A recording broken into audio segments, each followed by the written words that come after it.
I booked the flight. I'm considering flying to Florida for a woman that I don't really know. Yeah, I booked the flight. I don't really know this person, right? I mean, I do. We've been talking now for 2 weeks, almost every night, and ever since she first slid into my DMs, I've ummed and ahed about posting this. If this goes really viral, I may end up making it private. I don't love my private life being out there in the public, but obviously doing this, I've had to sort of re-engage what I think are my priorities, and I want to do this for the boys, basically. Ladies, you'll get joy out of this too, don't worry, but I want to do this for the boys. I've spoken to her about this. I've spoken to a couple of friends about this too, but like, I want to be very clear. You're never going to know this person's name. You're never really going to see a photo of her. She doesn't exist to you. Just pretend this whole story is a lie if you need to. I don't really care.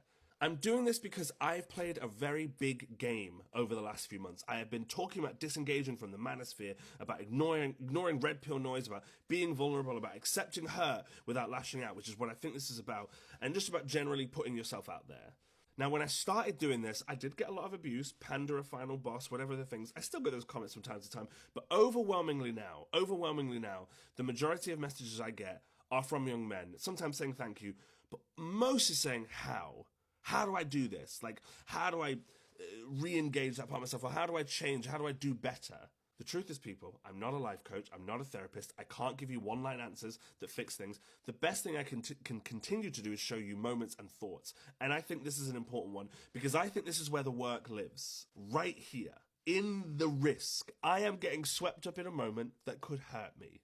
It could go brilliantly. It could fall apart. Or it could just be fine. It could just be a memory.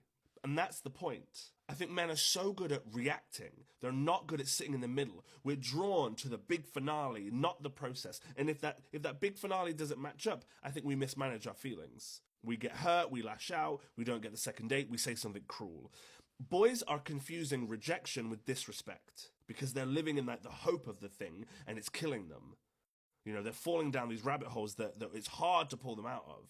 I'm wondering if it all starts here with the hope of what something might be, or the expectation for some people, or the fantasy or the fear, all of the chewy feelings that live in the background and shouldn't control the story, but some of you are letting it control the story. I'm here.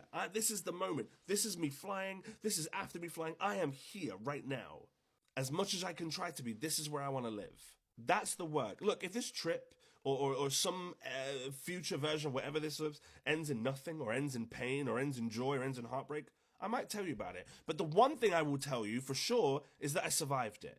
Because I think that's what you all have to remember. You will survive everything. You will survive all of those things, boys, of putting yourself out there and not rushing to some imagined goal and ruining it for yourself anyway. Andrew Tate can't save you from this. You have to be vulnerable, you have to risk things, you have to care, and you have to not know how it's going to go, and you'll still survive. I'm not pretending I'm not a bit nervous and I'm not excited or whatever. My head might be in the clouds, but I'm keeping my feet on the ground. Sure, all of that. I'm fully aware of all the different possibilities that this could be. Good, bad, and in the middle. And I'm aware that some of those possibilities might hurt. But this bit right here, whether it's the risk or the intimacy or the possibility or the hope, all of it, I'm telling you, boys, this is the point.